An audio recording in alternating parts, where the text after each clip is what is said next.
Bikin sarapan untuk anak-anak. Menunya tuh sederhana banget, cuma kornet telur. Dan yang bikin spesial itu aku masaknya di dapur baru, guys. Halo, assalamualaikum, apa kabar kalian semua? Nah, ini aku awali videonya tuh mulai di pagi hari. Seperti biasa bikin kopi dulu ya, biar nggak sepenang. Setelah bikin kopi, lanjut ngerawat anak-anak. Mungkin dari sebagian kalian itu ada yang bertanya-tanya, kayak ada yang beda nih Bun dengan suasana rumahnya. Yaps, kita pindah di suasana rumah baru, guys. Sebagian juga itu banyak banget yang penasaran karena aku tuh selalu up kegiatanku di story. Sebelum aku cerita panjang lebar, tapi temenin aku masak dulu ya. Sebenarnya tadi pagi tuh Umi udah masak rendang telur sama rendang daging. Namanya juga anak-anak ya, sayang nggak cocok. Maunya itu makan yang serba nyeleneh. Ya udah, dengan berat hati aku bikin nih. Yang penting itu mau makan. Kebetulan kan kita baru pindahan, jadi mohon maaf ini dapurnya masih berantakan. Mau goreng telur aja nggak nemu teflon, yang aku temuin cuma wajan kecil. Ya udahlah, kita pakai selama itu masih bisa dipakai. Singkat cerita, kornetnya udah mateng. Ini kayak gini guys bentukannya. Nggak apa-apa gagal, yang penting tuh rasanya enak. Oke, selesai anak-anak udah makan, udah aman ya, udah main sendiri. Waktunya kita tempur lagi di dapur karena masih banyak tamu, guys. Ya tahu sendiri kan ya, kalau habis pindahan rumah itu banyak banget yang berkunjung. Alhasil seharian itu nggak bisa diem. Ya seperti kalian lihat sendiri, kita lompat sana lompat sini. Udah kayak berasa kodok yang main lompat-lompatan.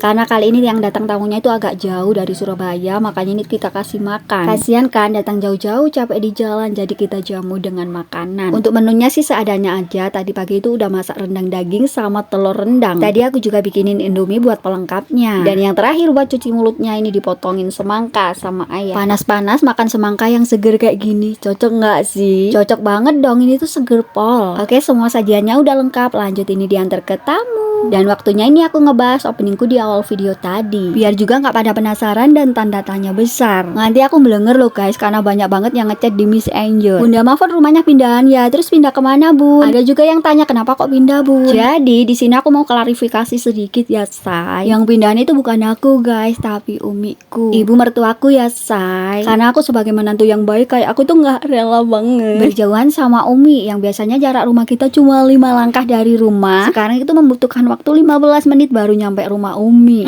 Lumayan agak jauh ya. Makanya kalau pas anak-anak libur sekolah, aku tuh selalu meluangkan waktu 1 hari di rumah umi. Apalagi ini kan baru pindahan, otomatis masih banyak tamu. Jadi kasihan gitu kalau ditinggal sendirian, gak ada yang bantuin masak. Untuk yang tanya kenapa pindahan Bun, itu hak privasi ya say, jangan dibahas. Karena ini hanya sebuah konten kegiatan dailyku. Jadi kalian cukup nikmatin alur ceritaku tiap harinya aja ya. Nah, kebetulan tamunya udah pulang semua. Jadi videonya sampai di sini dulu dan sampai jumpa di next video aku selanjutnya. Bye.